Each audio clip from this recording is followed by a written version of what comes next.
What's it like for a priest with all the highs and lows of things like that? Now that you mentioned that, great things like baptismals, confirmations, weddings, and then you're ministering to people who have sick relatives, people who pass away. Yeah.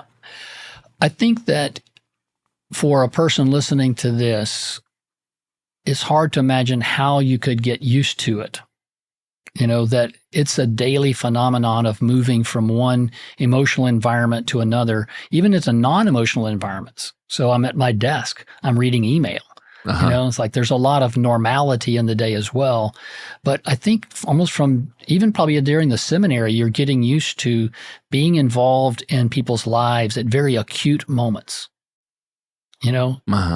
Both, as you said, the highs and the lows. So you're getting exposed to that over time, always a little bit more deeply, always a little bit more frequently, until you've just hopefully developed that ability to shift that level. I will tell this to people.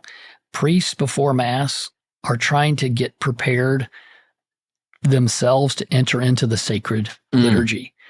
And while they might be shaking hands and doing stuff, it's not a good time to bring up a problem.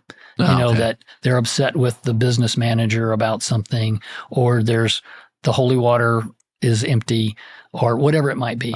So sometimes give us some mercy if you come up to us when we're about to celebrate a sacrament or something that we may not be ready to shift focus onto a maintenance issue, a difficulty you had with a staff member or whatever, or a rule that the parish has. Yeah, well, you're about to do one of the most important things that a priest does is the Holy Mass. And we're not always at our best. So we do learn to shift gears from the highs and the lows. And I think hopefully God gives us a grace to do that, to be present to people. Yeah. Are there any really tough days? Sure. Days that, is there a support group for priests, the other priests that you talk to? Yeah. I think that we try to work out for ourselves what works for each of us. Okay. Some people will have a very robust network of relationships, family that still lives in the diocese that they see on a regular basis or communicate with, friends from before they were priests, former parishioners that really became close to them, but no, they're no longer part of your immediate world, so they're kind of safe to talk to or maybe to vent a little bit too because they're neutral parties at that point. Yes. And then the brother priests. I think it's very important for us to make the effort, take the initiative to connect to other priests. It's a fundamental belief of mine that we have to be there for each other.